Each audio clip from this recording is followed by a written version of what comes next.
Bom, hoje eu queria que você abrisse comigo aí, livro de Gênesis.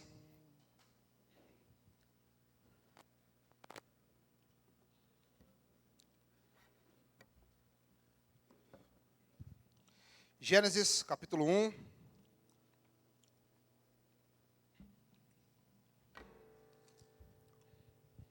Gênesis, capítulo 1, no versículo 31.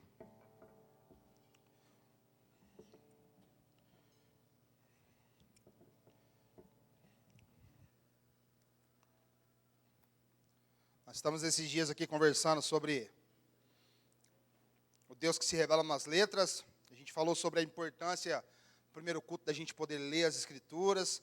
Depois nós falamos sobre a importância de confiar, nas Escrituras, a importância que existe de nós confiarmos na Bíblia Sagrada. E hoje nós vamos falar sobre um tema bem interessante. A gente vai dar uma discorrida hoje do início ao fim. Se a Bíblia, o Deus se revela nas letras, o Senhor ele se revela nas letras e nós podemos confiar nela.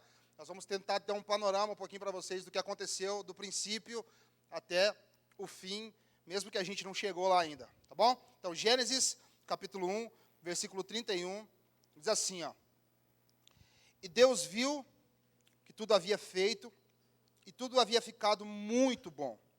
Passaram-se tarde e manhã, e esse foi o sexto dia. Aí o Gênesis 2:1 vai dizer o seguinte: assim foram concluídos céus e terra, e tudo o que neles há. Até aqui, você pode ficar à vontade aí, sentar. Bom, esses dias nós começamos a conversar sobre a importância das Escrituras. Nós temos um Pai, nós temos um Deus, nós professamos uma fé no qual o Senhor de todas as coisas, ele se revela num livro. Nós temos falado esses tempos, nessa semana, sobre a importância da gente ler as Escrituras.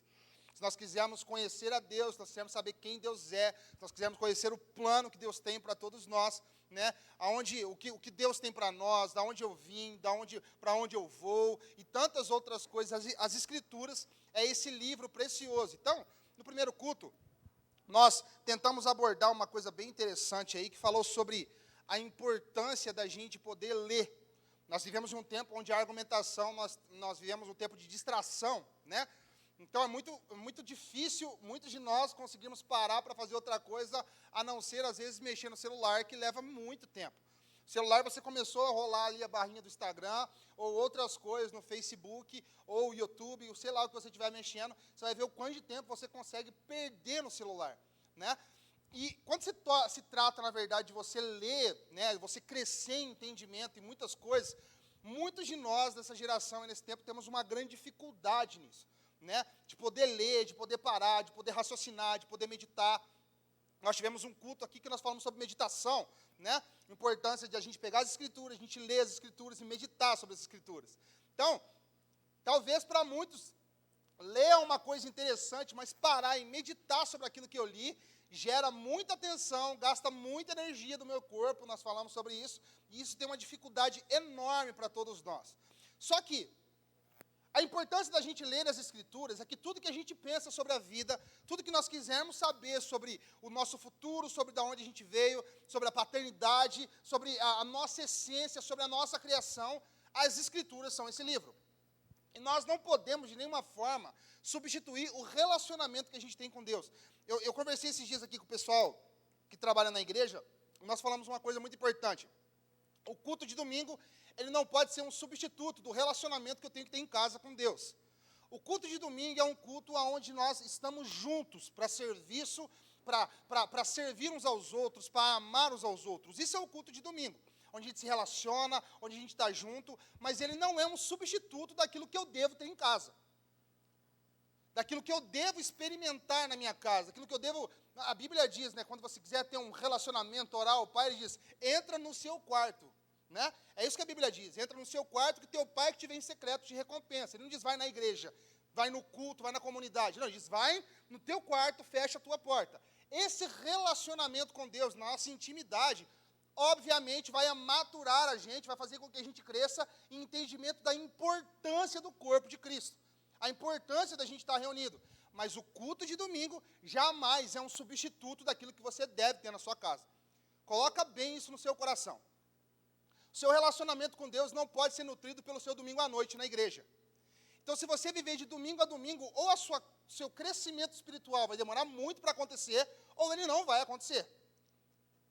Porque se a gente esperar cada domingo no final de semana que o pastor da igreja tenha uma revelação sobre Deus, e que ele fale algo que eu não sabia sobre Deus, sendo que o acesso é praticamente aberto a todos nós. Praticamente não, é aberto a todos nós. E agora nós temos o acesso para falar com Deus diariamente, por que eu vou esperar o domingo meu pastor falar alguma coisa? Sendo que eu posso ter um relacionamento com Deus durante a semana, aonde Ele me fala. E é importante entender que a gente entra numa onda nesse tempo, de que o outro extremo, nós falamos sobre isso, né? Apesar da hora que eu entendo, a partir do momento que eu entendo que o culto de domingo é o culto do relacionamento, né? E, na verdade, eu tenho uma oportunidade agora de adorar a Deus na minha casa, a gente vai para o outro extremo. As pessoas que entendem que não existe a importância de estar reunido com o corpo. E, pelo contrário, quanto mais eu me relaciono com Deus na minha casa, quanto mais eu me relaciono com o Senhor nas Escrituras, eu vou entendendo a importância disso aqui que a gente está fazendo hoje. Quanto mais a gente se relaciona com Deus das Escrituras, a gente vai entendendo a importância do que a gente está fazendo aqui hoje. Apesar da gente entender que esse aqui, o que nós estamos fazendo hoje aqui, não é o meio pelo qual somos aceitos por Deus. O meio pelo qual nós somos aceitos por Deus é por causa de Jesus Cristo. Então isso é importante. O que faz você experimentar da bondade de Deus, da revelação de quem Deus é, não é o culto de domingo na igreja. É Jesus Cristo. Jesus Cristo é o acesso para que nós possamos, de alguma forma, ter uma revelação sobre o caráter de Deus, sobre quem Deus é, sobre quem somos nós, sobre o que Ele tem para nós, sobre qual é o nosso futuro, é as Escrituras. As Escrituras revelam o que Deus tem para nós, qual é o propósito de Deus para cada um de nós, as Escrituras. E automaticamente, eu conversei esses dias sobre algo, falei sobre a importância de hoje em dia, o crescimento, né, dos cursos de teologias, que são muito importantes. Mas parece que as pessoas fazem curso de teologia e saem cada vez mais arrogantes dos cursos de teologia. Por quê? Porque elas encontraram com a parte técnica e não com a revelação concreta do que aquilo está sendo revelado ali naquele curso. Essa é a importância de nós nos relacionarmos com as Escrituras. Porque quanto mais eu aprendo sobre Deus, mais humilde eu me torno. Quanto mais eu aprendo sobre Deus, menos arrogante eu me torno. Então, quando você descobre que os resultados da sua vida estão completamente diferentes com o que está acontecendo nas Escrituras, você descobre que o que você está se relacionando é com qualquer outra coisa, menos com o Senhor Jesus. Então, entenda isso. O culto de domingo, o que nós fazemos aqui, não substitui o que você tem que ter na sua casa. O relacionamento, a leitura das Escrituras, aquilo que Deus revela a mim, só que pela graça de Jesus, Ele revela a você hoje na sua casa. Então você não precisa esperar, vou esperar o pastor, que ele tem uma revelação gigantesca sobre o que Deus tem para mim. Não, você pode ter essa experiência na sua casa. Então é isso que a gente tenta fazer ao mesmo tempo. Só que quando você entende a importância do Deus que se revela na sua casa, você entende a importância também de estar aqui no corpo. Então tudo isso está completamente ligado uma coisa com a outra. Porque existem pessoas que conhecem as Escrituras e falam assim, eu conheço a Bíblia e eu não vejo mais a necessidade de estar em uma igreja, em um corpo, em uma comunidade. Isso não é as Escrituras. Porque as Escrituras vão mostrar para nós a importância de nós estarmos reunidos. O corpo de Cristo, a igreja, seja qual for a metáfora que você queira usar, a esposa de Cristo, sei lá, o que você queira usar, somos nós. E a gente vem aqui para esse local, para quê? A gente vai para a igreja? Não, a gente vem ser igreja juntos. Porque não tem como eu ser igreja sozinho, não tem como você ser igreja sozinho. Nós só somos igreja juntos. Isso é importante, uma parte relevante do que a gente conversou no primeiro culto. Depois, a Ingrid trouxe sobre a importância da gente confiar nas Escrituras. Ela trouxe uma ministração até bastante técnica sobre o assunto, para mostrar para vocês que é importante vocês entenderem que a Bíblia é digna de toda a nossa confiança. Só que, ao mesmo tempo, ela é fé. Eu preciso crer, nós vamos falar até isso hoje. E hoje, nesse culto, eu quero dar uma exploração para você um pouquinho, sobre o que aconteceu no princípio, sobre o que foi o problema que aconteceu no meio do caminho, o que restaura todas as coisas e a restauração final de tudo isso. A gente conversou, acho que na pandemia, sobre esse assunto, mas eu quero poder discorrer com vocês. Quando a gente olha para o livro de Gênesis, a gente percebe que na criação, depois de Deus criar o homem, depois de Deus criar todas as coisas, o que a Bíblia diz que Deus viu? Deus viu que era bom, certo? Deus faz a criação, Deus cria todas as coisas, o céu, a terra, tudo que nele há, ele cria, e a Bíblia diz que quando ele cria essas coisas, ele fala, e viu Deus que era bom. E viu Deus que era bom. E quando ele nos cria, a Bíblia diz, e viu Deus que era muito bom. Nós somos fruto da criação de Deus. Todas as coisas foram criadas por Deus. E é interessante que quando a gente começa a analisar as partes técnicas de tudo isso, Deus fez tudo em perfeição e fez com perfeição.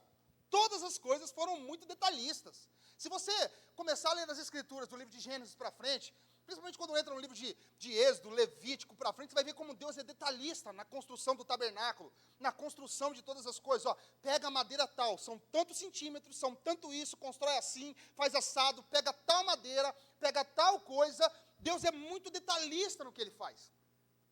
E é interessante que a gente não vê só isso na criação de Deus nas Escrituras, mas a gente vê simplesmente isso sendo revelado na criação de forma geral. Por exemplo, é completamente comprovado que o lugar onde a terra está e onde o sol está, se o sol estivesse um pouquinho mais longe, a gente morreria de frio. Se ele estivesse um pouquinho mais perto, nós morreríamos queimados. Se nós prestarmos atenção, nós vemos um Deus que é detalhista demais no que ele faz. Nós temos, por causa da lua, o fenômeno das marés, que impede, na verdade, o acúmulo de lixos, que talvez seria inabitável de morarmos aqui se não tivesse a lua que fosse faxineira da terra. Olha a perfeição de Deus, o sol onde está, a terra onde está, a lua para faxinar a terra. E é interessante que eu estava prestando atenção em uma coisa bem interessante, que um homem chamado Dr. Marshall, ele fez uma descoberta muito interessante. Uma das coisas é que nós somos seres completamente computadorizados. E uma outra coisa que ele fez, uma coisa bem interessante que ele descobriu, olha que interessante aqui, ó. Ele descobriu que nós temos 60 bilhões de células vivas em nosso corpo e que cada uma delas possui 1,70 m de fita de DNA dentro de nós. Cara, nós estamos falando de 70 bilhões de células dentro do nosso corpo. Cada uma delas, 1,70 m dentro de nós. E olha que interessante.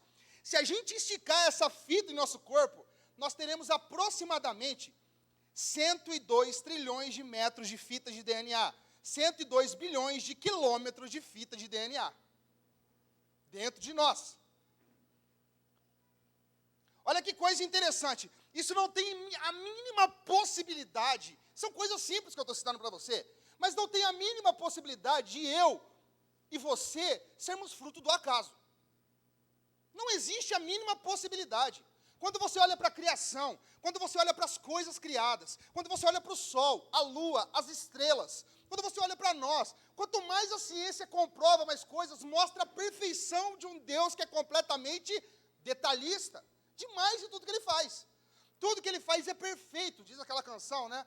É perfeito em tudo que faz. Todas as coisas. Quando a gente lê a Bíblia e a gente olha para a criação, é um retrato da perfeição de Deus. De como Deus é detalhista, de como Deus sabe, é minucioso nas coisas que ele faz. É interessante demais. Cada detalhe das coisas criadas, cada coisa criada, nós vemos a perfeição de um Deus que é grande demais. E a gente chega até a conclusão, com todo respeito, eu estou falando isso aos nossos amigos ateus, mas a gente chega à conclusão de que precisa ter muito mais fé para acreditar que Deus não existe do que a gente ter o entendimento de que Deus fez todas as coisas. Deus criou todas as coisas foram feitas por Ele. E olha que interessante, quando a gente lê o livro de Romanos 1:20, diz assim, ó, pois desde a criação, o mundo, os atributos invisíveis de Deus, seu eterno poder, sua natureza divina, têm sido vistos claramente, sendo compreendido por meio das coisas criadas, de forma que tais homens são indesculpáveis. O livro de Romanos clássico está dizendo para nós que não existe a possibilidade de você não olhar para a criação e não ver um Deus. Por mais que você espere coisas completamente sobrenaturais, Deus se revela nas coisas extraordinárias e nas coisas ordinárias. Por mais que a gente espere alguém levantar de cadeira de rodas e falar, aí Deus existe, não. A criação, quando nós olhamos para fora, nós vemos a lua, as estrelas, Quando nós olhamos e vemos as árvores, quando nós olhamos e vemos cada ser humano criado, você fala assim, cara, isso é fruto de um Deus que criou todas as coisas. E o livro de Romanos está dizendo, a ponto de tornar o ser humano completamente indesculpável em relação a isso. Não tem como você não olhar para a criação e não fazer uma pergunta, da onde veio tudo isso?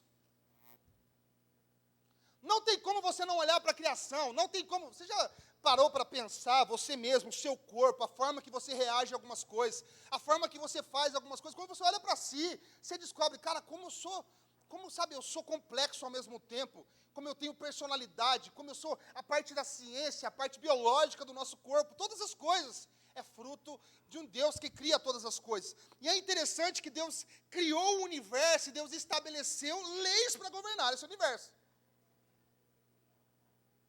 Deus não criou algo parcialmente, não, Deus criou todas as coisas.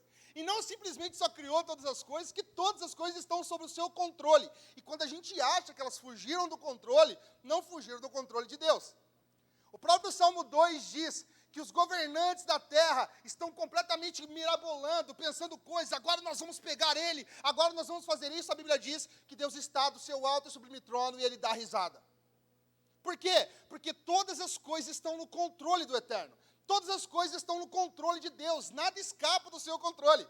Por mais que você tenha falta de fé e você não crê às vezes, ou você é pego pela dúvida, pelas tempestades da sua vida, Deus está no controle de todas as coisas. O que a gente precisa entender é que a vida e o mundo não giram em torno de nós. Na verdade, não só sou eu, na verdade, que estou sofrendo. Outras pessoas sofrem ao redor do mundo. O próprio livro de Pedro diz isso. Muitas pessoas no mundo estão sofrendo, estão passando por situações difíceis, estão enfrentando problemas difíceis. Não é só a gente, na verdade.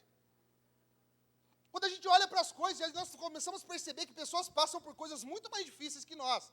Enquanto a gente chora por um carro não comprado, por uma casa não comprada, uma pessoa chora por um prato de comida que não tem em cima da mesa. Milhares de pessoas sofrem. Milhares de pessoas passam por coisas completamente que nós não conseguimos nem mensurar quando a gente começa a prestar atenção, sabe, nas coisas. E é importante nós analisarmos que quando nós olhamos para toda a criação, quando nós olhamos para as coisas, nós vemos assim, existe um Deus que está no controle. Existe um Deus que está no governo de todas as coisas. Tudo foi criado por Ele. O tempo foi criado por Ele. Tudo foi criado por Ele. A Bíblia diz que antes de tudo acontecer, Ele já existia. Você pergunta, como isso? Nossa mente humana jamais vai conseguir traduzir isso de alguma forma. Mas a Bíblia diz isso, e por isso que a Ingrid compartilhou isso conosco. A Bíblia é um livro que nós precisamos crer.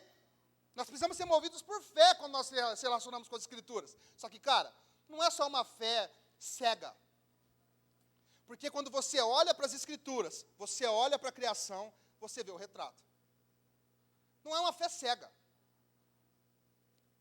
As pessoas podem chamar, semana passada, acho que uma das coisas que eu chorei aqui, na hora que a Ingrid compartilhou, foi que ela disse o seguinte, que Flávio José, historiador do tempo, disse que não era cristão, mas ele disse, houve um homem chamado Jesus, que arrastou multidões. Por meio dele se fazia milagre. Nós não estamos ouvindo isso de um discípulo. Nós não estamos ouvindo isso por um discípulo de Jesus. Nós estamos ouvindo por um historiador. E ele está falando, houve um cara chamado Jesus. Não sei se é correto chamá-lo de Deus ou não, não sei. Mas esse cara fez coisas grandiosas, milagres. Não tem como, gente. Quando a gente vai para a história, quando a gente vai para a arqueologia, quando nós vamos para todas as coisas, nós vemos evidências. O que diz aqui está caracterizado na humanidade. Nós olhamos para a criação, nós vemos Deus. Nós olhamos, se eu olho para você, eu vejo Deus. Se eu olho para as leis da natureza, se eu olho para a física, se eu olho para a matemática, se eu olho para todas as coisas, Deus está em todas as coisas. Porque dele, por meio dele, são todas as coisas. É importante que a gente entenda isso. E talvez, se você se pergunte durante esse caminho, né? Tá bom, Deus fez todas as coisas, é legal, Ele criou tudo, Ele fez um monte de coisa, beleza, legal. Mas o que deu errado, então? O que saiu fora do padrão? E eu queria caminhar nessa mensagem respondendo algumas perguntas para vocês. Através das Escrituras, que se o propósito é a gente entender sobre o Deus que se revela nas letras, eu quero responder para você da onde a gente veio, o que deu errado e o que restaura todas as coisas e qual é a nossa expectativa futura. É isso que eu quero compartilhar com vocês, essa mensagem de hoje. Eu queria que você prestasse bem atenção nela, porque se você entender isso aqui, praticamente toda a ideia, todo o panorama central, quando você ler as Escrituras, você vai saber. Nós temos falado o seguinte, no plano de leitura, vai chegar um momento que você vai ler livros como Levíticos, como Números, livros que você vai embananar a sua cabeça e você não sabe o que você está lendo. Você fala, meu Deus do céu, que coisa complexa demais, o que está acontecendo aqui? Nós falamos sempre, uma das coisas mais importantes é você ter ideia do panorama geral do que está acontecendo. Porque quando você se perder, vai vir à sua mente o quê? Um exemplo, José. Quando a gente olha para a história de José, a gente olha para José sendo vendido como escravo. E aonde a gente foca só em José? Ele foi levantado por Deus. Deus honrou José. A gente só foca nisso. Durante muito tempo eu ouvi várias mensagens que focavam, Deus levantou José, Deus vai levantar você. Deus fez coisas grandes com José, Deus vai fazer com você. Só que o que está acontecendo na vida de José é um cumprimento que Deus disse a Abraão. Saia da tua terra, da tua parentela, para a terra que eu vou mostrar para você. Eu farei de você uma grande nação. O propósito de Deus está cumprindo. Abraão, Isaque, Jacó, 12 filhos. José. José é vendido como escravo para o Egito. Olha como que Deus está vendo as coisas lá na frente. A nação de Israel, o povo de Israel, passa por um período de fome complexa. José, toda a escravidão, todo o processo que José passa, faz com que ele seja levantado governador no Egito. E quando o povo de Israel passa por uma situação muito complicada de fome, a Bíblia diz que José, governador do Egito, agora os irmãos dele aparecem diante dele durante muito tempo, sem saber o que tinha acontecido. Os irmãos, mas José sabia o que estava rolando ali, e os irmãos chegam diante dele, e José fala uma coisa incrível. O que aconteceu aqui foi propósito de Deus. José podia humilhar os irmãos dele naquela hora. José podia fazer coisas talvez terríveis com os irmãos, matar os irmãos dele naquele tempo, até porque todo mundo fazia isso naquele tempo. Só que não. José fala, foi propósito de Deus. E agora José acolhe a família de Jacó no Egito. A família acolhida de Jacó no Egito, passam-se anos e anos e anos e anos e anos, 400 e poucos anos exatamente. E quando passa esse tempo, o povo agora é numeroso demais. Quando eles estão saindo, se você está lendo Êxodo com a gente, vai ver 600 e poucos mil pessoas saindo do Egito. O povo cresce, o povo fica numeroso. Qual que era o propósito de Deus? Saia da tua terra para a terra que eu vou mostrar para você, e farei de ti uma grande nação. É interessante que não se cumpre em Abraão, vai caminhando. O propósito de Deus vai caminhando. Abraão, Isaque, Jacó, 12 filhos, José, o povo no Egito, 400 anos, um libertador, Moisés, Josué. O propósito de Deus, o panorama geral que você precisa ter das Escrituras quando você está lendo, é que Deus está arrumando uma forma, e Deus está fazendo com o seu soberano poder, uma forma de, como eu posso dizer para vocês, uma palavra mais interessante, uma forma de desfazer a cagada que a gente fez no começo de tudo. É isso que está acontecendo. Não é para que a gente seja exaltado, não é para que as pessoas vejam a gente na bênção. Deus está num propósito. O que Deus tem para nós é muito maior do que a bênção financeira que a gente espera. Deus está redimindo o seu povo. Deus, ainda o propósito de Deus com aquele povo de Israel, eu lembro que acontecia algo bem interessante no livro de Samuel, vai contar sobre isso, quando o povo nega Deus como Senhor sobre eles, Deus fala assim para Samuel, Samuel, não tem problema não, eles não estão rejeitando você com isso, eles estão me rejeitando. Porque qual era o propósito de Deus? Que Israel fosse uma nação referência para todas as nações. Para que todo mundo pudesse olhar e talvez dizer como a luz de Mateus, uma cidade edificada sobre o monte.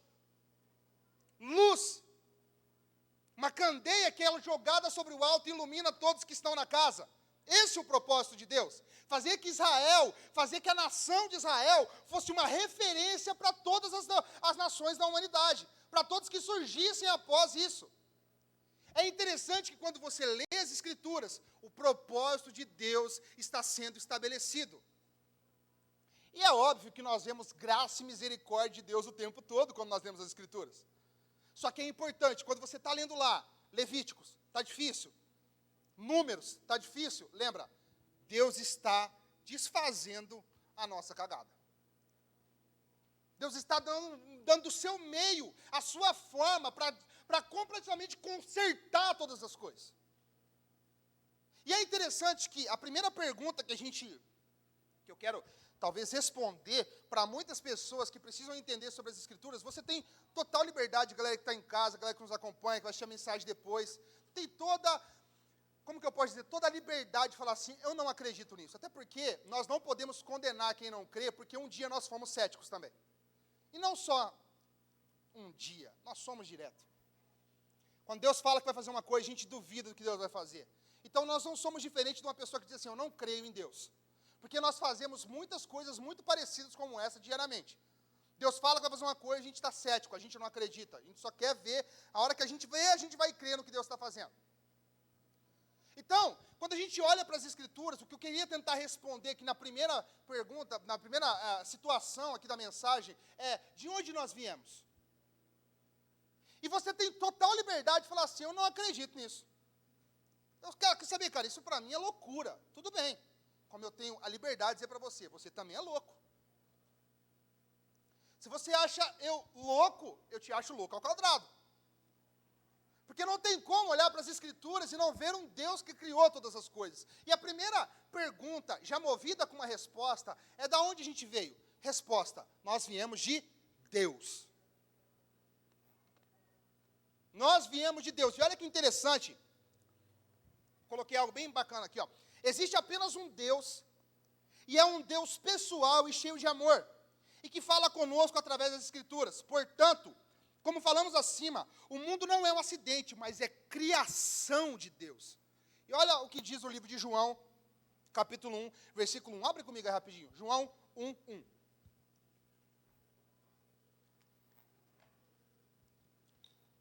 Talvez eu poderia citar várias palavras aqui, mas eu vou citar essa aqui.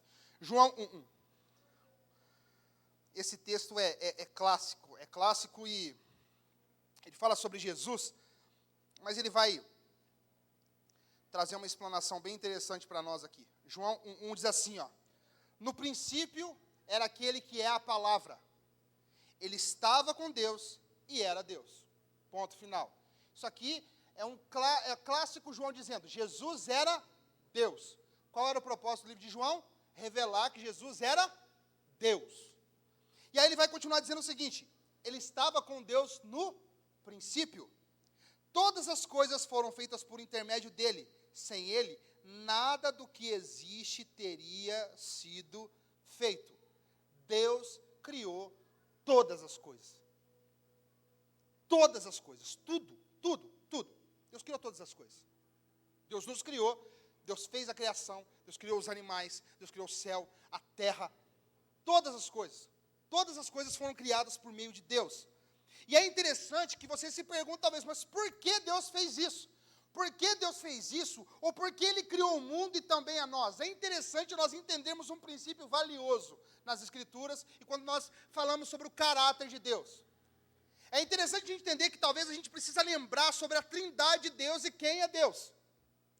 Nós precisamos entender essa preciosidade porque embora exista um Deus, no ser de Deus existem três pessoas. Nós já falamos sobre isso, certo? Nós não adoramos três deuses, nós adoramos um Deus. E no ser de Deus existem três pessoas: Pai, Filho e Espírito Santo. É o grande mistério da Trindade. Eu não vou trazer nenhuma ilustração aqui, que por mais que eu traga qualquer ilustração para vocês, é muito pequena perto do grande mistério que é a Trindade. Mas é interessante que você entenda que Pai, Filho e Espírito Santo são igualmente Deus, se amam, se adoram e estão em comunhão desde toda a eternidade. E o grande sofrimento de Cristo Jesus na cruz do Calvário não é a dor que ele está sofrendo. Billy Graham, estava vendo um vídeo do Billy Graham falando, o que Jesus estava sofrendo na cruz, por mais que foi cruel, o que fizeram com Jesus, os açoites. A parte mais cruel para Jesus é: Deus meu, por que me desamparaste? Naquele momento, Pai, Filho e Espírito Santo em comunhão desde toda a eternidade, uma separação. Por causa de nós, por causa do nosso pecado. A parte mais difícil para Jesus naquele momento é exatamente essa situação, esse local da sua oração. Por que o Senhor me desamparou? Por que o Senhor me abandonou? Eu acho bem interessante que quando Jesus ele está no Getsêmani, o que Jesus temia não era a dor que ele iria sofrer. Mas o que Jesus temia naquele momento é que a ira de Deus, que era para ser despejada sobre todos nós, seria despejada em cima do Filho, em cima de Jesus. Por isso Jesus balança. Porque toda a ira de Deus que a raça humana merecia por causa do pecado, seria despejado agora no seu Filho. E quando Jesus se depara com essa realidade, ele titubeia. Por isso que ele começa a suar, por quê? Porque existia uma coisa muito louca que estava prestes a acontecer. É como se Jesus estivesse experimentando um pouquinho do que ele iria viver daqui um pouco, no momento da cruz. Por causa de nós. É interessante que a gente entenda isso, mas olha que interessante. Se você prestar atenção que Deus, desde toda a eternidade, é um Deus, Ele, Pai, Filho e Espírito Santo se relacionam, estão em perfeita comunhão, estão desde sempre, desde a eternidade, se apreciando, se adorando uns aos outros, nós entendemos que se Deus fosse uma pessoa só, Ele não conheceria o amor até criar outros seres, perfeito? Eu achei bem interessante quando eu vi um cara falando sobre isso. Se Deus é amor, literalmente, nós precisamos entender que desde antes da criação de todas as coisas, Deus já vivia em coletividade desde o princípio. Pai, Filho e Espírito Santo se adoravam, se serviam por toda a eternidade. É precioso que você entenda isso, essa revelação e essa preciosidade, porque desde todas as coisas, você só entende o que é amor quando você encontra um objeto que você tem que amar, perfeito? Enquanto você não sabe o que é amor, enquanto você não encontra alguma coisa que você ame. Então nós entendemos pelas Escrituras e pelo que a Bíblia diz, é que desde toda a eternidade Deus experimentava isso. O amor, comunhão, relacionamento. Mas o Deus que é triuno, né? Eu coloquei assim, mas Deus é triuno e assim o amor, a amizade, comunidade faz parte de quem Deus é. Porque se Deus é comunhão, se Deus desde toda a eternidade se relacionava com Pai, Filho e Espírito Santo, Deus é uma comunidade, Deus é amor. E as pessoas distorcem o significado de amor, mas enfim. Deus é amor. Desde toda a eternidade, comunidade, comunhão, estar junto, está no ser de Deus. Está em quem Deus é. E com essa explanação dessa mensagem, ao mesmo tempo você aprende de onde a gente veio e aprende algumas características sobre quem Deus é. Deus é comunhão, Ele é comunidade. E a gente entende através das Escrituras que nós fomos criados por um Deus triuno. E é interessante quando a gente entende isso, que Deus não nos criou porque Ele estava triste. Isso é importante que a gente responda, porque parece que Deus estava triste lá no céu e falou assim, deixa eu criar alguém, uma pessoa. Pelo contrário, deixa eu criar uma galera que vai me dar dor de cabeça, né? Deixa eu criar um pessoalzinho que vai me dar uma dor de cabeça danada. Deus não estava triste, só que Deus nos cria para que nós pudéssemos experimentar exatamente do que Ele desde toda a eternidade vivia. Comunhão, comunidade, estar juntos, se servindo. A criação de todas as coisas, o princípio de todas as coisas é para que nós pudéssemos experimentar tudo isso. Comunhão, estar junto, estar conectado. Deus já tinha todos esses atributos em quem Ele é, no seu ser, em quem Deus é. E Deus nos cria para compartilhar, para viver de tudo isso. Que Deus maravilhoso, cara. Ele nos cria para que a gente pudesse experimentar o que é amor. Para que a gente pudesse experimentar o que realmente é ser uma comunidade, é estar em comunhão, é estar juntos. Porque desde toda a eternidade, isso está no caráter de quem Deus é. Mas olha que interessante, o livro de João, 17:20, você não precisa abrir, ele vai dizer o seguinte, ó, presta bem atenção, presta atenção na forma que Jesus, ele vai conectando o tempo todo, ele conecta todas as coisas, vai dizer assim, ó, minha oração, João 17:20, minha oração não é apenas por eles, rogo também por aqueles que crerão em mim, por meio da mensagem deles, presta atenção, Jesus nem te conhecia, você nem existia, e ele já estava orando por você. Porque aqui ele está falando com os discípulos, e ele fala assim, ó, minha oração não é apenas por eles quem? Os discípulos. Aí ele fala assim, ó, rogo também por aqueles que crerão em mim, por meio da mensagem destes, para que sejam um. Pai, como tu estás em mim e eu em ti, que eles também estejam em nós. Está prestando atenção? É coletividade, é tudo junto. Não existe para que eles sejam sozinhos.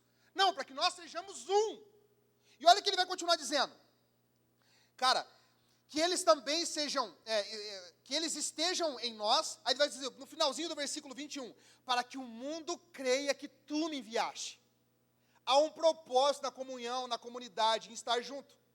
E olha o que ele vai continuar dizendo, 22, dei-lhes a glória que me deste, para que sejam um, assim como nós somos um, tá vendo? Nós somos um, eles são um conosco. E no final de tudo, a gente é nós. É isso que Jesus está dizendo. E ele continua dizendo no versículo 23, eu neles e tu em mim, que eles sejam levados à plena unidade. Olha aqui. E ele continua dizendo, para que o mundo saiba que tu me enviastes e os amaste como igualmente me amaste. Pai, quero que os que me deste estejam comigo onde estou e vejam a minha glória, a glória que me deste porque me amastes antes da criação do mundo. Cara, que coisa incrível. Deus é uma comunidade, comunhão, comunidade, estar junto, relacionamento, intimidade, está no caráter de quem Deus é. Deus nos cria para que a gente pudesse viver exatamente na mesma situação. Deus nos cria para que a gente pudesse experimentar dessa plenitude do que é comunhão, do que é estar junto, do que é servir uns aos outros. É interessante quando a gente olha para o Salmo 19, ele diz assim, ó, os céus proclamam a glória de Deus e o firmamento proclama as obras de suas mãos. Deus criou todas as coisas. Nós vemos, como que eu posso dizer para vocês assim, sinais do caráter de Deus em toda a sociedade. Como você acha que uma pessoa entra simplesmente no mercado e ela tem ciência de que ela não pode roubar? Se tudo é relativo, se não tem uma verdade absoluta, sua verdade pode não ser a minha verdade, o que faz as pessoas ter a consciência de que é certo e errado? O que faz você ter consciência de o que você está fazendo, às vezes, você sabe que é errado de verdade? Se é um absoluto, se a verdade é relativa, se não existe nada, se o negócio está tudo bagunçado, então para você é uma verdade, para mim é outra, para mim roubo é uma coisa, para você roubo é outra coisa, para você mentira é uma coisa, para mim mentira é outra coisa. Mas por que quando a gente faz alguma coisa no nosso ser, dentro de nós, alguma coisa grita, você está pecando? Não tem como. Por isso que pecado é ofensivo no nosso tempo, você entende? Por isso que pecado é ofensivo, porque ninguém pode estar vendo. As pessoas não podem estar vendo, mas dentro de você grita assim, está errado. São vestígios do caráter de Deus espalhado na humanidade. Deus está em todas as coisas, E é interessante que quando a gente olha para essas coisas, perfeito, bacana, Deus criou todas as coisas, nós viemos de Deus é uma comunidade, Deus usufruiu de comunhão, e Ele nos cria para que a gente pudesse experimentar. E aí a gente chega num momento, talvez, muito importante da mensagem. O que deu errado, então? Deus cria a gente, faz tudo bonitinho, Deus cria todas as coisas, viu que tudo era bom, Deus é um Deus perfeito, de comunhão, de unidade. O que deu errado? Resposta, pecado. E é interessante quando a gente percebe isso, que Deus nos criou para adorá-lo e para servi-lo e para amar ao próximo. E é interessante a gente prestar isso, que se nós vivêssemos dessa forma, nós seríamos felizes. Se a gente vivesse da forma que Deus nos criou para ser, se nós vivêssemos da forma que Ele criou a humanidade para fazer, nós usufruiríamos de um mundo perfeito. Pensa no mundo que você sempre sonhou.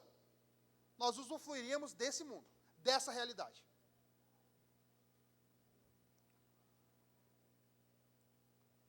Tudo que você pensa que seria certo. Você olha na televisão e fala, meu Deus, como que está feio as coisas. E é interessante porque a raça humana inteira se afasta de Deus no pecado. Por isso que a Bíblia diz que em Adão todos pecaram. E nós vamos até falar um pouquinho mais para baixo sobre isso, que não tem essa argumentação de que a gente pode falar assim, mas sabe, eu não estava lá. A galera fala às vezes, né? Eu não errei com Adão. E eu vou falar um negócio para vocês daqui a pouco sobre isso. Mas é interessante que a raça humana inteira se afasta de Deus, se rebelando contra Deus e sua autoridade, porque é uma rebelião contra Deus. Deus pede para não fazer aquilo e eles fazem. E eles acabam fazendo, e é interessante que ao invés de viver para Deus e para os nossos irmãos agora, a gente começa a viver para o nosso umbigo. O reflexo que nós vivemos hoje, que é só pensando na gente, que é só pensando nas nossas coisas, é reflexo do pecado. Por isso que você, na hora que está fazendo as suas orações, ou porque eu estou fazendo as minhas orações, a gente descobre que é uma oração centrada na gente, na minha dor, como eu sofro, como é difícil para mim. Porque no pecado de Adão, todos nós agora vivemos uma vida completamente separada de Deus. Uma vida separada de Deus, que não precisa ter conexão nenhuma com Deus. Que o meu próximo, eu estou separando, não tem músicas que fazem sucesso, que tocam nos hits aí hoje em dia. Eu vi acho que uma música esses dias aí na rádio que falava assim, eu terminei, eu não estava feliz, ela também não estava feliz, e é isso aí mesmo, vamos terminar o negócio mesmo, ninguém está feliz. Eu falei para vocês, a galera que participou de uns casamentos que a gente fez aí, que casamento não tem nada a ver com isso. Minha alegria é completa na alegria da minha esposa. Se ela está feliz, qualquer bem feito a ela é feito a mim. Então, para eu estar feliz, ela tem que estar feliz. Eu vivo para servir ela, e ela vive para me servir. E essa relação de comunhão, de entrega, onde eu morro por ela, onde eu me entrego por ela, é uma relação que simboliza, ou de uma forma metafórica, talvez, mostra a relação de Deus com a sua igreja, de Jesus com a igreja. Só que nós temos o pecado, que aparece como obstáculo no meio do caminho. E olha que interessante, Tim Keller diz o seguinte, ele fala assim, ó, como nosso relacionamento com Deus foi desfeito, todos os outros relacionamentos com os outros seres humanos também, com nós mesmos e com o mundo, todos esses relacionamentos sofreram rupturas. Por causa do pecado agora, se você é infeliz com a vida, se você é infeliz, parece que as coisas não dão certo, é reflexo do pecado. O seu relacionamento que foi atravessado ali, ó, mais uma vez, olha que interessante.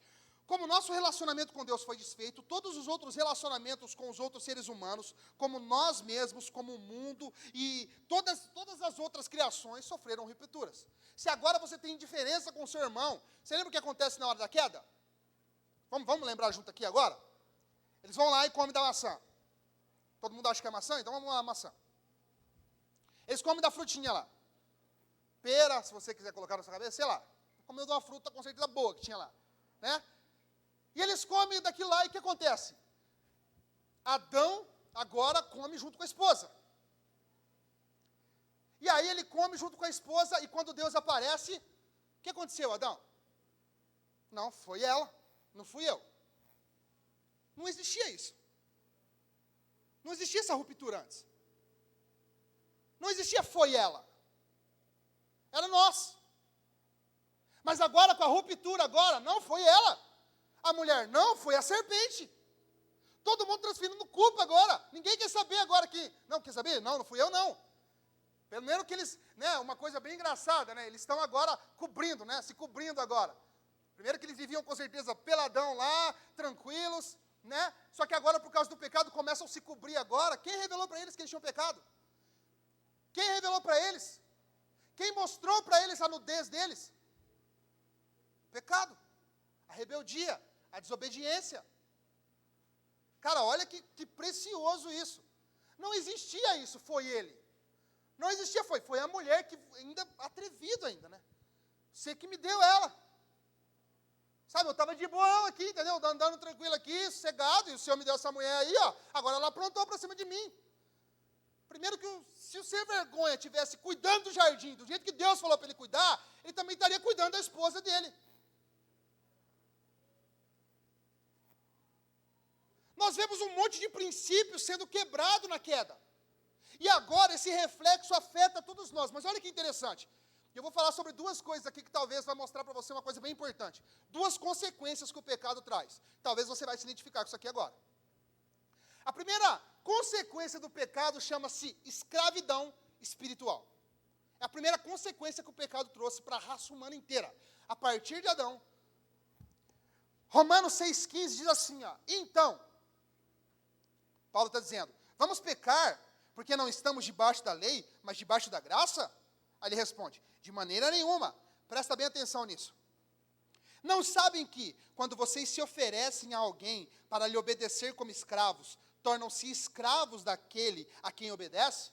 Presta atenção. Escravos do pecado que leva à morte, ou da obediência que leva à justiça?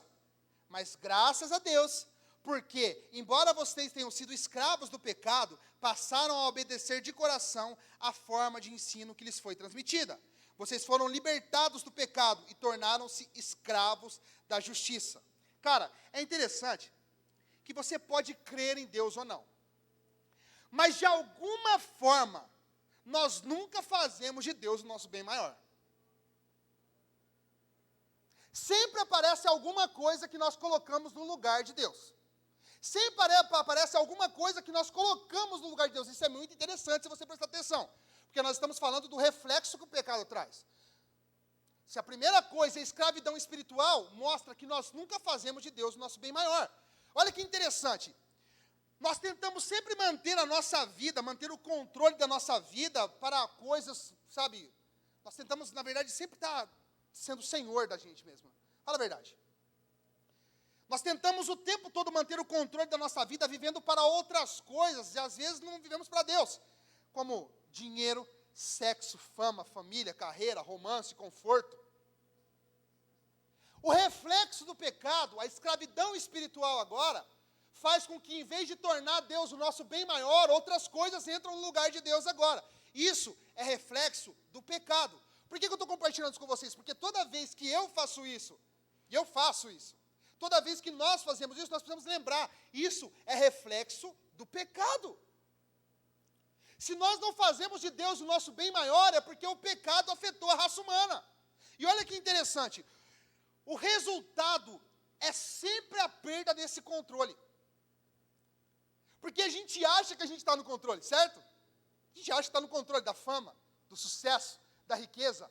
Mas o resultado de tudo isso é sempre perda de controle. E sabe o que Paulo está dizendo? Você vira escravo daquilo que você acha que você controla agora. Isso é uma das realidades da nossa geração. E foi durante muito tempo. Porque você acha que você é dono. Tá bom, Deus não é meu Senhor agora, e a gente não enxerga por causa da cegueira espiritual. E agora, eu sou o meu Senhor agora. Eu resolvo as minhas coisas, até porque eu faço o meu caminho. Músicas vão falar o tempo todo. Faça o seu caminho, siga o seu coração. Faça o que você quiser da sua vida. Afinal, você manda em você mesmo. Não é isso? E é interessante que isso é reflexo de uma cegueira espiritual. Só que a gente não entende. A gente se torna escravo daquilo. A gente não percebe. Tem um rapaz que conversou comigo esses dias, que ele falou que ele foi numa psicóloga. Ele falou que chegou na psicóloga e falou assim, ele falou que faz muito tempo que ele foi, e ele bebia bastante, né? Ele chegou na psicóloga e falou assim, então, e a psicóloga não era cristã, olha que interessante. Eu achei isso mais sensacional, por causa disso. Ela virou para ele e falou o seguinte, ele está falando, cara, mas eu quero beber, eu quero sair com os meus amigos, ele tinha um grande problema de ter falta de controle com a bebida. E ela falava assim, e ele falando para ela, eu quero beber, eu quero poder sair com os meus amigos, eu quero poder ter minha liberdade. Afinal, é a liberdade, não é? Eu quero poder ter minha liberdade. E ela virou e fez uma simples pergunta para ele. Ela falou assim, tá bom, mas cadê a liberdade de você falar, eu não quero? Ele falou que ao mesmo tempo, quando ele virou para ela, ele abriu os olhos, regalou os olhos para ela assim, ela falou, tá vendo? Essa liberdade não existe. Trazendo para as escrituras, você virou escravo daquilo que você acha que você tem controle. Aquilo que você acha que você tem um controle tremendo agora, tornou você escravo, é o que Paulo está dizendo. Nós viramos escravos daquilo que virou senhor da nossa vida. E olha, tem um autor que diz o seguinte: todas as pessoas têm de viver para alguma coisa.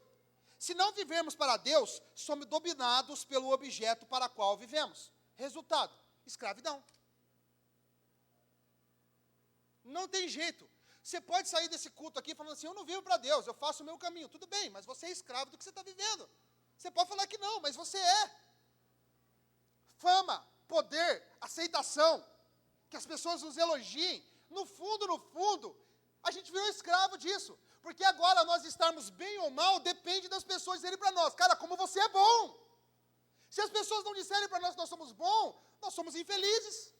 Então, quer queira ou quer não, nós viramos escravos daquilo que nós mais achamos que temos controle. E é interessante que tem um outro cara que diz o seguinte: o que nos controla, presta atenção, é o nosso Senhor. A pessoa que busca poder é controlada pelo poder. A pessoa que busca aceitação é controlada por quem é aquela pessoa que ela deseja agradar. Nós não controlamos a nós mesmos, somos controlados pelo Senhor da nossa vida. O que você tem que responder para si mesmo é quem é o Senhor da sua vida. O que você precisa responder para si mesmo é quem é Senhor sobre você. É a fama, é o poder, a aceitação. Eu sempre falo, que o reflexo da nossa geração é muito interessante, que mostra para a gente como isso acontece. Você posta uma foto no Instagram, as pessoas curtiram sua foto, como eu sou reconhecido. Se elas não curtiram, como eu sou um coitado. E aquilo parece que começa a mover a forma que você é aceito pela sociedade. Resumindo, você se tornou escravo daquilo. Porque agora, quando você acorda, a primeira coisa que você quer ver é se te responderam no WhatsApp. A primeira coisa que você precisa ver é se suas fotos foram curtidas no Facebook ou quem viu os seus stories.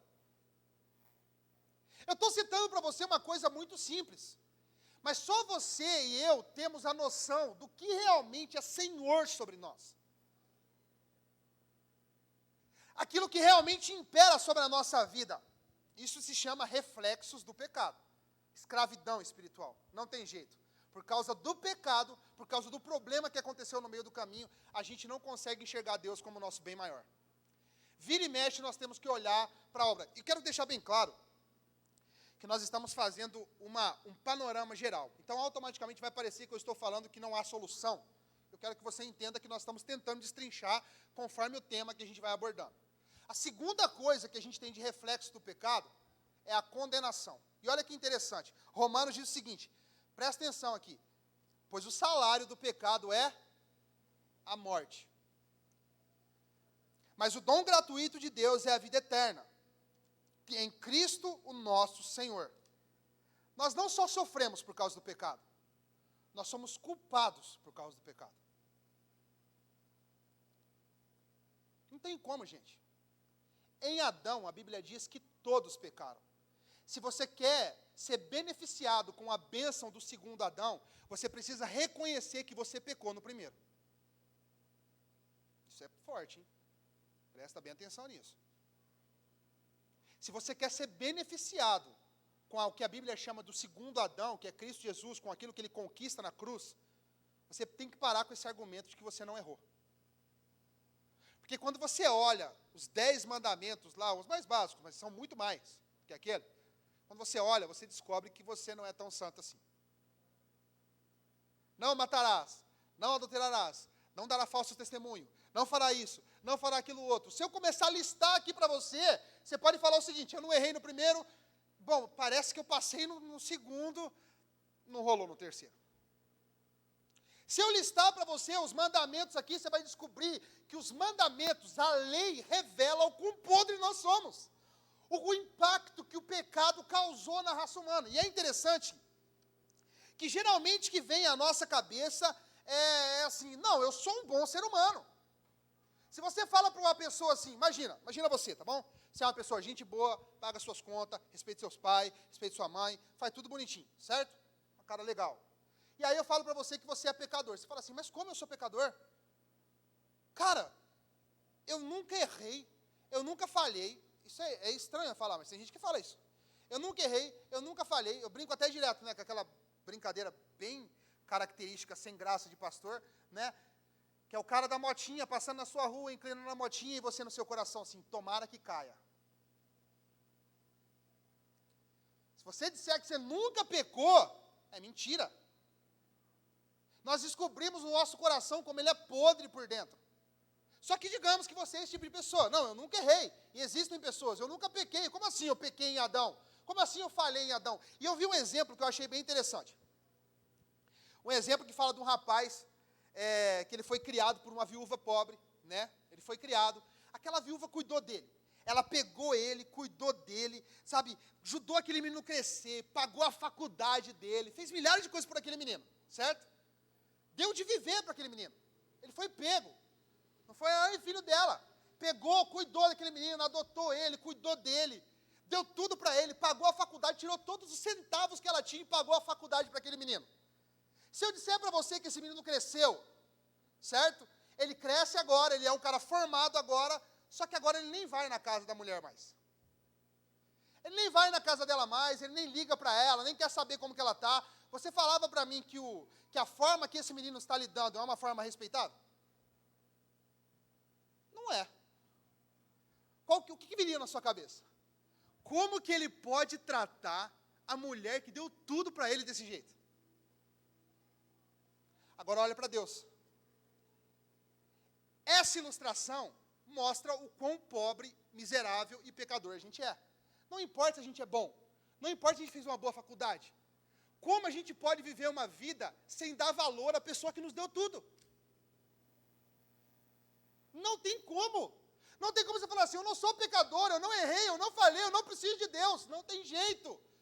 Não tem como, você tem que dar honra, você precisa dar honra àquele que entregou tudo. Se você é o que você é hoje, se você tem vida, cara, gente, a sua vida pode ser a mais esgranhenta possível. Se você tem vida, você tem a oportunidade de recomeçar, foi Deus que permitiu que você tivesse. Nós vivemos para dar honra a quem Ele é. Porque se você visse alguém fazendo isso, se você vai numa casa de recuperação e vê lá como pode abandonar a mãe desse jeito, nós fazemos isso com Deus direto. Nós fazemos isso, Ele nos criou, Ele nos gerou, Ele nos formou, Ele teceu a nossa pele e a gente vive como se não tivesse pai. Essa é a realidade de quem somos nós. Como você pode dizer que não tem pecado? Como você pode dizer que é uma pessoa boa? O pecado, a condenação que o pecado traz, e a Bíblia diz que o salário do pecado é a morte. Então alguém tinha que morrer. Porque ao mesmo tempo que Deus é amor, Ele é justo. Ao mesmo tempo que Ele ama, Ele precisa ser fiel a quem Ele é, ao seu caráter. Deus não podia simplesmente perdoar. A gente conversou esses dias aqui num estudo nosso sobre isso. Que você pode se perguntar por que Deus não podia perdoar? Porque se Ele perdoasse, Ele estaria negando o próprio caráter dEle. Se o salário do pecado é a morte, alguém tinha que morrer. Alguém tinha que sofrer. Só que Jesus não canaliza isso em você. Deus não canaliza isso em você, canaliza em Jesus no seu lugar. Porque se você lembrar, no Éden, no princípio, algum animalzinho já se danou todinho lá no começo. Porque no começo eles vinham peladão, daqui a pouco pegam folhas e começam a se cobrir. Daqui a pouco você vai ver que eles aparecem de roupa. Um animal teve que morrer já, para poder encobrir a cagada que eles tinham feito. O salário do pecado é a morte. E é interessante que eu coloquei um negócio bem louco aqui. Da mesma forma, se nós prestarmos atenção, não tem como. Os reflexos que o pecado traz para nós. O que deu errado? O pecado. Qual que são as consequências que nós sofremos disso? Somos escravos do nosso Senhor. Estou falando Senhor para você com S minúsculo. Se é Senhor, o Senhor Deus Todo-Poderoso, maravilhoso. Se o Senhor da sua vida é mamon, é as riquezas, não vem com esse papo de que você é Senhor sobre a sua vida, sobre que você faz o seu caminho. Você é escravo do seu caminho. Você é escravo das suas escolhas. E é interessante que Parece que eu só trouxe más notícias no meio do caminho. Trouxe uma boa notícia e agora todo mundo fica pensando, meu Deus, e agora? A gente está contando uma história, certo? Eu estou contando uma história para vocês. Deus criou todas as coisas, Deus é um Deus de comunhão, Deus é um Deus eterno, um Deus precioso, porém pecamos, erramos. Não tem ninguém, a Bíblia diz que não há um ser humano sequer. Não tem como, é uma criancinha tão maravilhosa, ela pode não ter pecado deliberadamente, mas em essência ela já tem pecado. Não tem como. Todos nós pecamos, é o que a Bíblia diz. E olha que interessante, com essa má notícia que nós temos do pecado, a pergunta que surge agora, num dos últimos tópicos que eu quero compartilhar com vocês aqui, tá bom, nós pecamos, erramos, falhamos, a Bíblia diz tudo isso, Deus está se revelando nas letras, Ele mostrou, sabe, que Ele criou todas as coisas, Ele mostrou que nós viemos dEle, a Bíblia mostra que nós pecamos, que em Adão todos nós pecamos, é muito profundo o que você está falando, tudo bem, mas e aí? Quem que resolve esse problema? Quem pode restaurar todas as coisas? Minha resposta para você é Cristo. Isso já seria motivo de um amém bem empolgante, Senhor. Porque a partir da hora que a gente entende profundamente que a gente pecou, a gente entende que nós precisamos de alguém que resolva as nossas cagadas.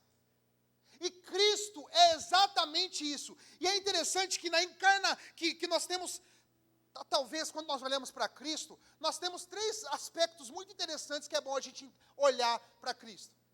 Primeiro, a encarnação de Cristo Jesus.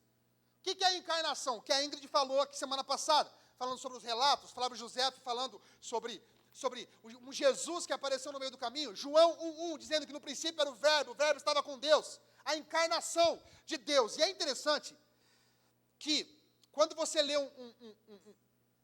vamos lá, quando você lê um livro, por exemplo, você lê um livro de um determinado autor, certo? Você está lendo. Você só vai saber daquele autor algumas coisas se ele se permitisse colocar na história, certo? Se ele contar algumas coisas sobre ele na história.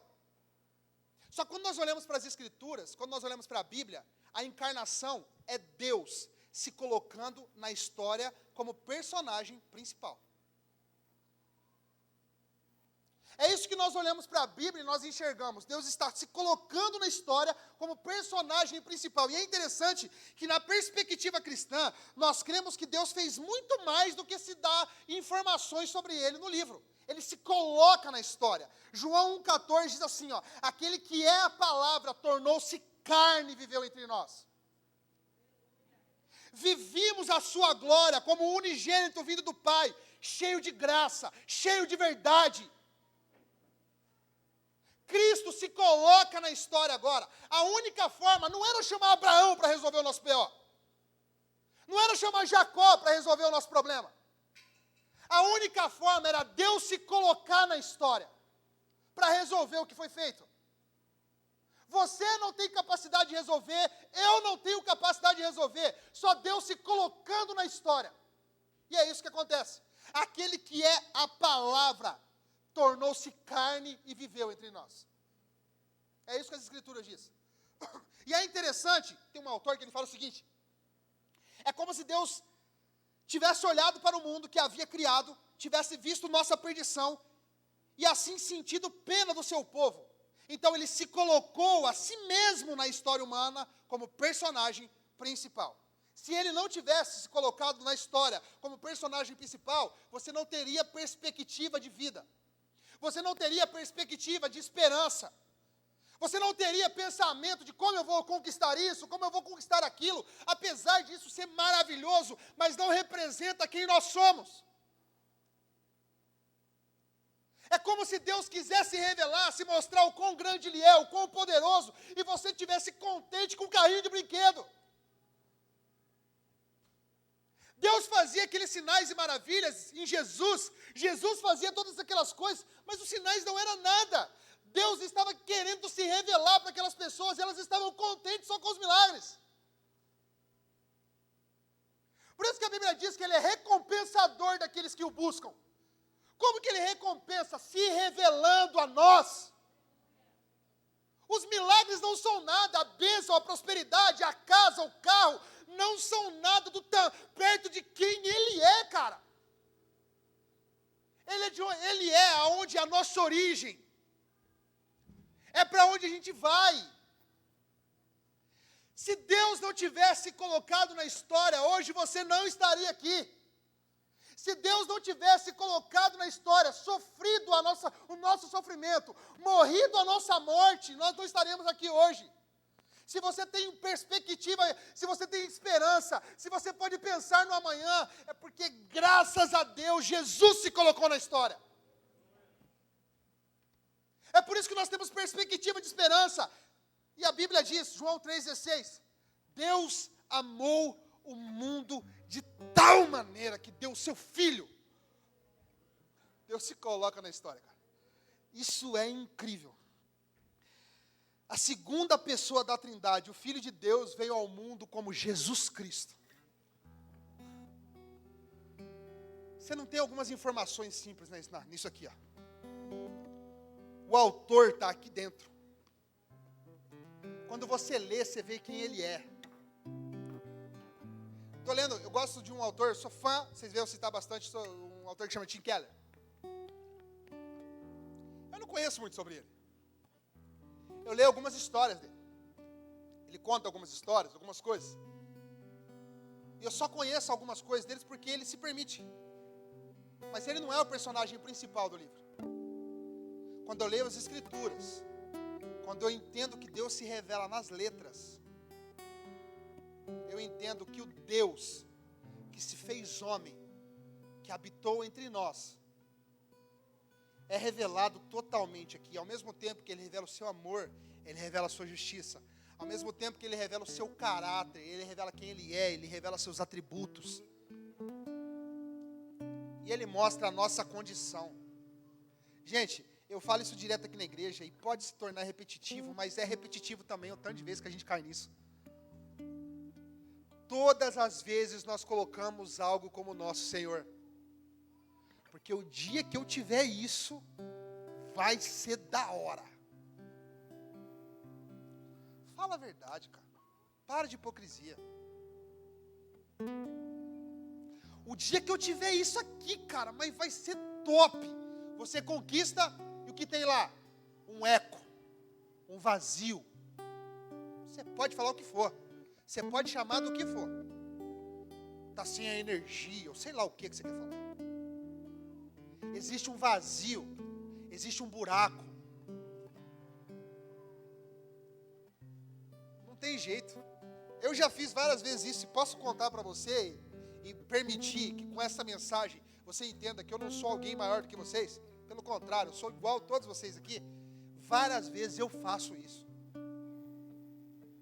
Porque eu penso dentro do meu coração, o dia que isso aqui acontecer, cara, não, aí acabou. Aí acabou, aí foi o, nossa, aí conquista aquilo. Aí quando conquista, você fala assim, cadê? E você conquista, e você começa a descobrir o quão defeituoso é, né? O quão defeituoso é. Olha o celular. Cara, o dia que eu pegar esse aqui, vai ser top. Nossa! Aí você pega.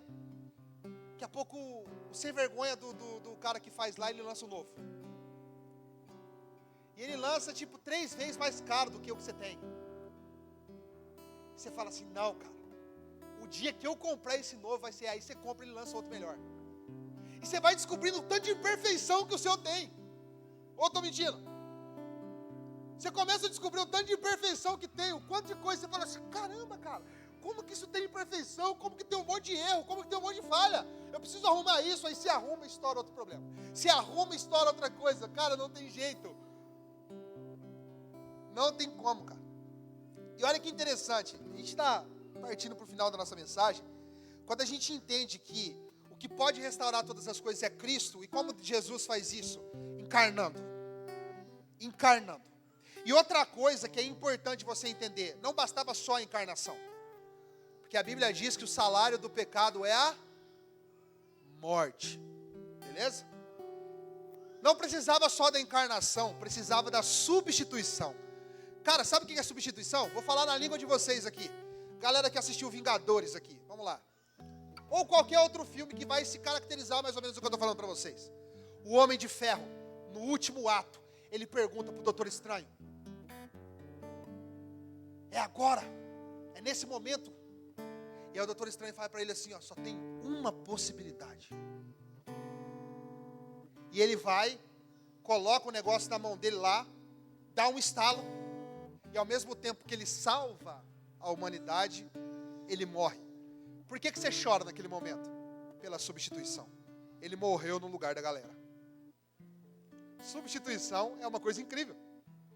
Você já deve ter assistido algum filme que mais ou menos aconteceu isso. Vou dar um exemplo cristão agora. Jesus, Barrabás. Barrabás merecia morrer. Jesus não. O povo gritava: traz Barrabás, solta Barrabás. Jesus substitui Barrabás. Substituição. Que pode restaurar todas as coisas? A encarnação de Cristo e a substituição. Alguém precisava morrer no lugar de pecadores. Alguém precisava morrer, e ele falou assim: eu vou ser essa pessoa. E é interessante que Romanos diz, mais uma vez, 6,23, o salário do pecado é a morte.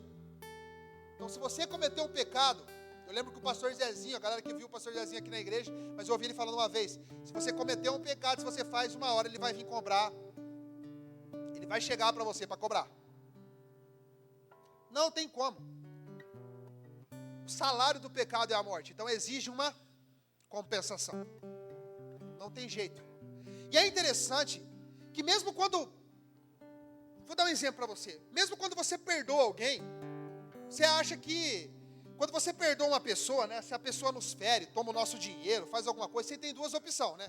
Você fica revoltado com aquela pessoa, né? Você pode obrigá-la a retribuir você, a fazer alguma coisa, certo? Por quê? Porque você quer uma compensação por aquilo que você sofreu, tá certo? Então, se a pessoa te feriu, se a pessoa fez alguma coisa por você, você quer que a pessoa te compense por aquilo. Só que perdoar também requer alguma coisa.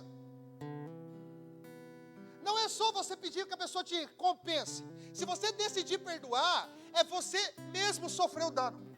Isso é perdão. Você vai falar que é louco isso, mas é. Se a pessoa te fez algo, ao invés de você colocar o dano sobre ela, você absorve o dano. Isso é perdão. Isso é o que Jesus faz. Ele sofre o dano no nosso lugar. Isso é perdão. Isso é você perdoar. Você sofre o dano no lugar da pessoa. Então não tem jeito, das duas formas, há uma ação a ser feita. E é interessante que Hebreus diz o seguinte, Hebreus 4,15 diz: pois não temos um sumo sacerdote que não se compadecesse de nossas fraquezas, mas sim alguém que, como nós, passou por todo tipo de tentação, porém sem pecados. Sabe o que eu vejo nesse texto aqui? Quando eu leio ele, vou ler mais uma vez, Hebreus 4,15. Pois não temos um sumo sacerdote que não se compadecesse de nossas fraquezas, mas sim alguém que, como nós, passou por todo tipo de tentação, porém sem pecado. Quando nós olhamos para esse texto aqui, quando você fala assim, Jesus não sabe o que é sofrer, Jesus não te condena. Ele olha para você e fala assim: eu sei exatamente o que você está passando. Eu queria dar uma palavra de esperança para você, olhando para esse texto aqui, que as pessoas podem ser indiferentes à sua dor. Jesus não é. Jesus vê tudo que você está sofrendo. Ele está falando para você o seguinte: eu sei exatamente o que você está sofrendo. Eu sei exatamente qual é o dano que você sofreu. Porque a Bíblia está dizendo, do sumo sacerdote, quem era o sacerdote? Era uma pessoa que entregava o sacrifício sobre o povo, mas que aquilo que não, tinha suas fraquezas, tinha suas falhas. Só que ele está dizendo, pois nós não temos um sumo sacerdote que não se compadecesse das nossas fraquezas, pelo contrário, mas sim alguém que, como nós, passou por todo tipo de tentação, porém sem pecado. Jesus é um modelo, cara. Jesus é um modelo. Jesus é um modelo para uma vida santa. Jesus é um modelo para uma vida irrepreensível. Você pode falar assim, Jesus não sabe o que eu estou passando. Não, Ele sabe o que você passou, Ele sabe o que você passa, Ele passou por isso e passou sem pecado por isso. Mateus capítulo 11, ele diz o seguinte: vinde a mim todos que estão cansados e sobrecarregados de suas pesadas cargas. Aprendei de mim que sou manso e humilde de coração. Aprendei de mim e darei descanso para as vossas almas. Quando nós olhamos para as Escrituras, nós vemos uma coisa. Nós olhamos para Jesus e nós vemos que no fim da vida de Jesus, sabe o que ele merecia? Bênçãos. Jesus viveu uma vida linda, certo? Sem pecado. O que ele merecia? Ser exaltado, cara. O fim da nossa vida, nós merecíamos rejeição e muita coisa por causa dos nossos pecados. Só que há uma troca. Jesus absorve isso em nosso lugar. Cara, isso, eu não sei se isso mexe com você, cara, mas isso deixa o meu coração pulando, cara. O fim da vida de Jesus, ele merecia ser exaltado, ser idolatrado, ser reverenciado pela vida de santidade que ele teve. Mas não. Nós, o fim da nossa vida, por mais piedosa que a gente vivesse, nós merecíamos tudo quanto é tipo de rejeição. Mas não. Há uma troca. Romanos 3,9 diz assim: que concluiremos então? Estamos em posição de vantagem? Não. Já demonstramos que tanto judeus quanto gentios estão debaixo do pecado. Como está escrito, não há nenhum justo sequer. Mas quando o tempo se completou, Jesus Cristo morreu a nossa morte, recebeu cruz, recebeu rejeição, recebeu condenação em nosso lugar. Por isso que é inadmissível a gente viver uma vida se achando rejeitado, porque Ele foi rejeitado em nosso lugar. Por isso que é completamente incompreensível nós vivemos uma vida onde nós não entendemos Deus como consumador da nossa vida, porque Ele morre a nossa morte. 1 Pedro 3,18 diz assim, ó: pois também Cristo sofreu pelos pecados uma vez por todas, e o justo pelo injusto, para conduzir-nos a Deus. Ele foi morto no corpo, mas vivificado no espírito. Cara, para que nós pudéssemos ter uma vida de felicidade, para que, uma metáfora bem sem vergonha, mas para que, como no fim do filme dos Vingadores, um monte de pessoa tivesse a felicidade de poder ter uma vida, e os seus parentes restituídos, milhares de coisas, alguém teve que morrer. Para que você pudesse ter a salvação, para que você pudesse ter a salvação, e que às vezes a gente acha que as coisas dessa vida é maior do que a salvação, alguém teve que pagar o preço no seu lugar. Você consegue prestar atenção com tudo isso, como você é amado, cara? E você fica bravo quando você é rejeitado, quando a pessoa não te curte no Facebook. Você fica bravo quando as coisas não dão certo e parece que você é incompreendido pela sociedade. Ao mesmo tempo que a Bíblia revela o quão pecadores nós somos, ela revela o quanto Deus nos ama, cara. Porque Ele sofre rejeição no nosso lugar. O castigo que nos traz a paz estava sobre Ele.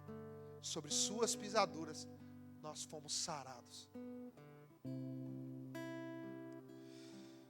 E é incrível que além dele consertar, podia só consertar aí, né?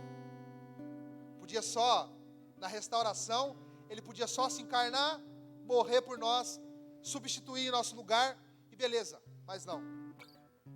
Tem uma restauração final ainda. Que agora se trata da nossa perspectiva de futuro. O que faz nós estarmos aqui na igreja e a gente falar assim, porque Ele vive, eu posso crer no amanhã. Que está além dessa vida. E é interessante que a terceira maneira que Jesus conserta todas as coisas é através da restauração final. A restauração do mundo. Na primeira vez, eu coloquei aqui, Ele veio na terra como um homem, em fraqueza, para sofrer nossos pecados.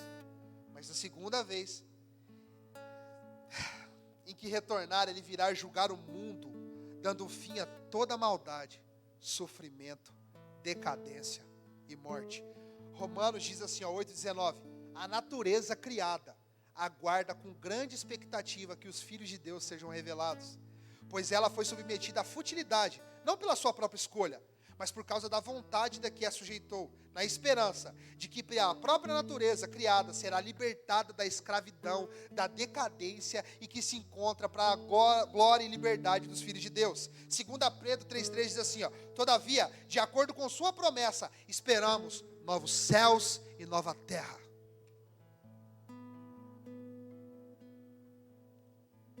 Cara, eu vejo isso aqui como Deus querendo nos levar de volta para o Éden. Deus querendo nos levar de volta para o jardim.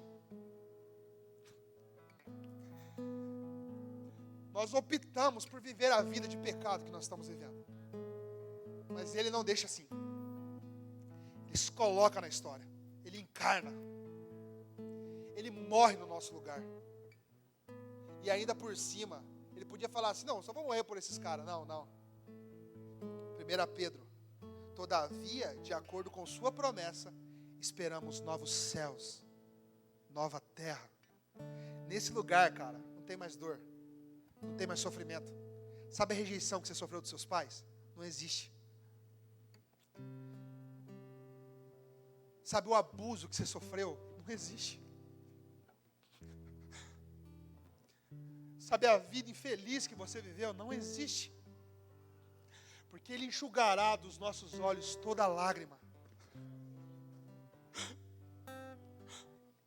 Jesus quer nos levar, Jesus nos leva com sua morte na cruz. E nos dá a perspectiva de viver novamente no jardim. Onde Ele descia, onde Ele estava ali, onde Ele... Tem uma canção do Alessandro que diz, Ele veio tabernacular entre os seus. O que é tabernacular? Ele veio habitar entre os seus.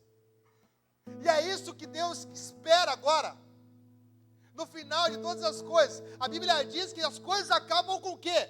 Com os céus descendo na terra. E Deus habitando no meio de nós. Cara, eu não sei se o que move o seu coração e dá perspectiva de futuro para você é as coisas dessa vida. Mas, cara, isso aqui me deixa numa felicidade tremenda de saber que eu sou um pecador. Mas Ele morreu no meu lugar. Ele sofreu o que eu devia sofrer. Ele morreu a minha morte. Para que eu pudesse ter a esperança de viver agora. Só que isso tudo praticamente é concluído de que forma? Como eu posso ser restaurado então? Se Ele fez tudo isso por mim, o que eu tenho que fazer? Você precisa crer. E parar de viver essa vida como se você não pecasse, porque sua religião não permite. As pessoas perguntam para nós, às vezes, eu posso fazer isso, eu posso fazer aquilo. Olhe para as Escrituras, vai para o teu quarto, vai para o secreto. Existe um Deus que te ama. Existe um Deus que ama você e que vai revelar o teu caráter, o caráter que Ele é para você. As Escrituras mostram que nós amamos a Deus e abrir mão das coisas por causa de Deus não é nada perto do que Ele fez por nós, porque a Bíblia diz que Ele abriu mão da sua glória. Ele abriu mão da sua glória, Ele abriu mão de tudo, sofreu rejeição em nosso lugar, para a gente ficar com essa conversinha de não dá, eu sou um cara infeliz. Não, você é mais que vencedor, é o que a Bíblia diz, é o que ela diz. É o que a Bíblia diz. Você é mais do que vencedor por meio daquele que te amou, que nos amou. Não existe essa conversa de, nossa, como eu sou infeliz. Não, você precisa de uma revelação clara, cara, de que Deus te amou de tal maneira, de que Ele morreu a sua morte, de que Ele sofreu infelicidade no seu lugar. Se aproprie do que as Escrituras dizem sobre quem Jesus é. Sobre o que Ele sofreu no seu lugar. O que Deus quer para você? O povo talvez de Israel estava lá. Nossa, eu queria tanto viver. Sabe o que o povo de Israel queria? Eu vou falar porque o povo de Israel traduz a gente. Deus queria tirar o povo de lá. Deus queria colocar o povo para que fosse uma nação próspera. Referência. Era isso que Deus queria. Sabe o que o povo quis? Quando deu o primeiro B.O., eles falaram assim, era melhor que a gente estivesse no Egito. Era melhor que a gente estivesse lá, porque Faraó dava comida para a gente. Faraó fazia isso. Deus estava fazendo coisas miraculosas com aquele povo. Coisas miraculosas. A comida caía, crescia a roupa no corpo. O da tenda do encontro, Moisés falava com o próprio Deus. Era sarça ardente, era coisa pegando fogo, era coisa extraordinária. E o povo falava assim, não, eu prefiro voltar para o Egito. Gente, nós somos assim, cara. Deus quer revelar algo profundo para nós e a gente está falando assim, não, eu me contento apenas com as comidas do Egito.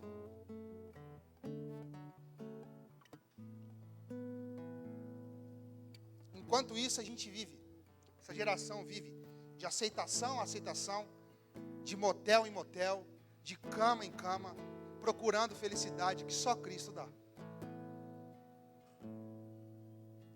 Afinal, eu e você podemos viver a vida do jeito que a gente quer. O que você acha que te completa, você pode buscar por isso. O que você acha que é Senhor sobre você, você pode buscar por isso. Mas eu vou dar uma mensagem bem triste para você. Cara, você vai ser infeliz pro resto da sua vida. E não é praga não, tá? Não é praga não. É o que a Bíblia diz. Porque eu li um livro contando relatos e histórias de pessoas que chegaram no mais alto da vida. O que você pensa que pode dar felicidade? É dinheiro? Fama? Mulheres? Poder? Homens? O que você acha que é felicidade? Sexo? Isso é que é legal? Isso é que é bacana? Isso é que é bacana nesse tempo? É o que a galera fala? Está explícito na TV, que é da hora, que é legal, que você precisa disso para viver. Que isso sem isso você não vive? É isso que você acha legal? São essas coisas? Existem todo o tempo, livros e mais livros, pessoas que são ateus, pessoas que não acreditavam em Deus, que chegaram no mais alto escalão do que podiam conquistar, dizendo o seguinte: e aquele buraco ainda estava lá.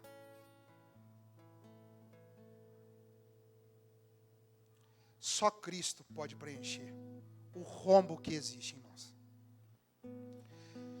Sabe, cara, a forma que você pode ser restaurado nessa noite, e você que está em casa, e você que nos acompanha, que vai assistir essa mensagem depois, é através da fé. Além de nós termos provas incontestáveis sobre a bondade de Deus, sobre a criação, sobre tudo que Deus fez, a fé é o meio. Que nós cremos em tudo que Deus fez, que Ele morreu no nosso lugar, que o castigo que nos traz a paz estava sobre Ele, que pela fé em Cristo os nossos pecados são perdoados, e agora nós somos nova criatura, eis que tudo se fez novo, e agora nós somos novas pessoas agora. E é interessante que o que significa andar pela fé, nós cremos em tudo que Cristo fez.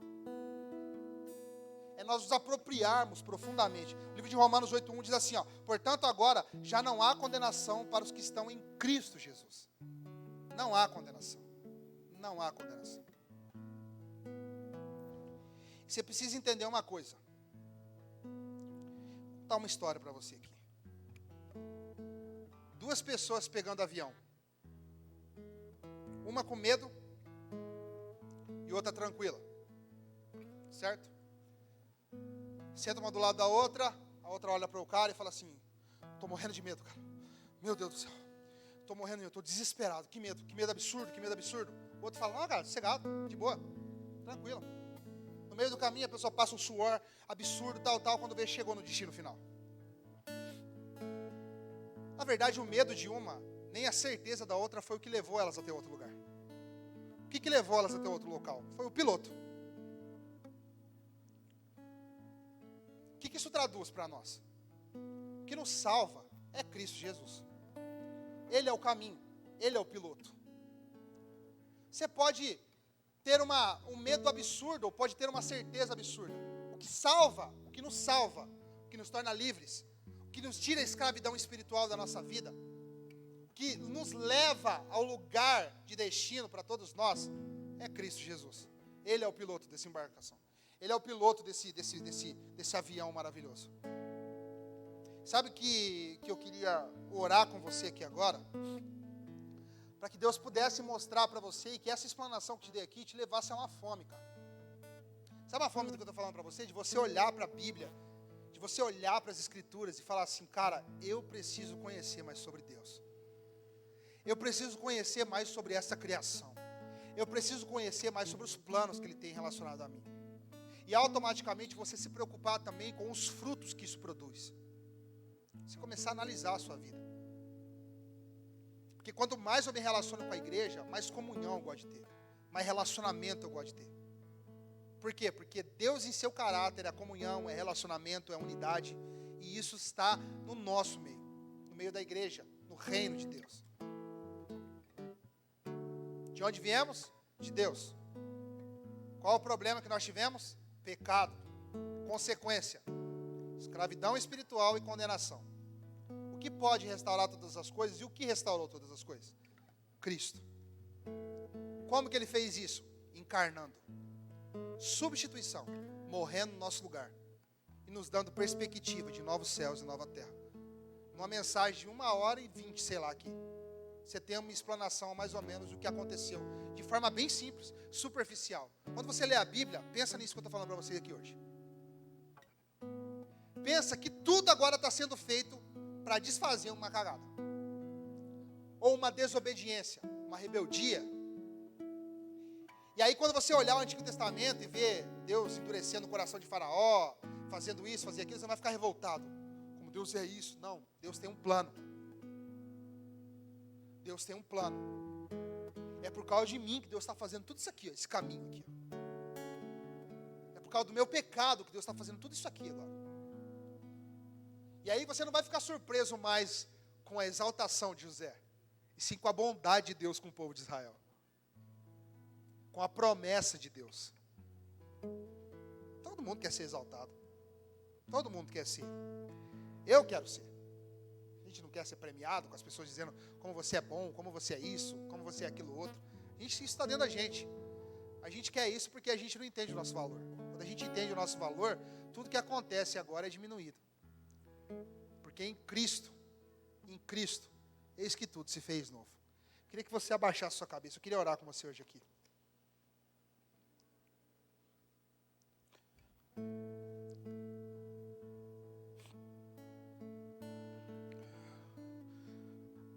Pai, que nós estamos essa noite, nesse culto.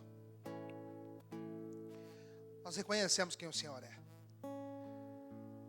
Essas 3 mensagens que nós tivemos aqui na igreja, nós entendemos a importância da gente ler as Escrituras. A importância que tem da gente ler. Que o Senhor se revela, o Senhor revela o seu plano, o Senhor revela o que o Senhor tem para nós, o Senhor revela quem somos, o Senhor revela que nós temos um Pai, o Senhor sana as nossas rejeições, o Senhor nos cura. Nós olhamos para as Escrituras esses dias e entendemos que nós podemos confiar nela. Por fé, é claro, mas nós podemos confiar por várias evidências que nós temos, extraordinárias, ordinárias, visíveis e invisíveis. Nós temos muitas coisas que nos comprovam a criação. E nessa noite aqui, Pai, nós conseguimos ter uma ideia preciosa do que aconteceu no princípio. O Senhor nos criou para a sua glória. O Senhor não nos criou porque estava triste. O Senhor nos criou para que pudéssemos usufruir e sermos beneficiados com comunhão, com unidade. Um Deus que é único, um Deus que é triuno, um Deus que é longânimo, um Deus que é bondoso, nos criou para que pudéssemos experimentar de tudo isso. Nos criou para a sua glória. Todos os detalhes da criação, tudo que o Senhor fez, todos os detalhes, o sol, a lua, as estrelas, nosso DNA, todos os detalhes revelam a criação. Que o Senhor viu por final dela que tudo era bom. E nós descobrimos que nós viemos do Senhor, nós fomos gerados do Senhor. Nós nascemos, o Senhor soprou sobre as nossas narinas. Mas nós também conseguimos enxergar o pecado que nós cometemos. Porque por mais que a gente pode achar que a gente não estava em Adão, tudo que eu falei aqui nessa noite mostra o reflexo que isso causou na nossa vida. Cegueira espiritual, a vontade de ser aceito, a vontade de ser alguém, de ser preenchido.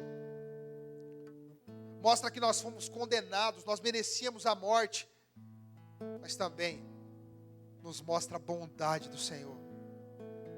Com Cristo encarnando, morrendo em nosso lugar e nos dando perspectiva de novos céus e nova terra. Sabe o que eu quero pedir para o Senhor aqui nessa noite, Pai? Que a revelação de quem o Senhor é, quando nós estivermos lendo as Escrituras, pule e salte diante dos nossos olhos. E que tudo aquilo que a gente lê na nossa casa reflita na forma que a gente lida com o corpo. Reflita na forma que a gente lida com a igreja, na forma que a gente se relaciona com o corpo, na forma que a gente ama estar junto, ama viver junto, ama estar em comunidade. Porque quando nós vivemos comunhão, unidade, relacionamento, mostra que nós estamos refletindo o seu caráter. E quando nós vivemos ao oposto de tudo isso, mostra que nós estamos distante de quem o Senhor é. Eu peço que o Senhor abra o nosso entendimento. Em nome de Jesus. Em nome de Jesus.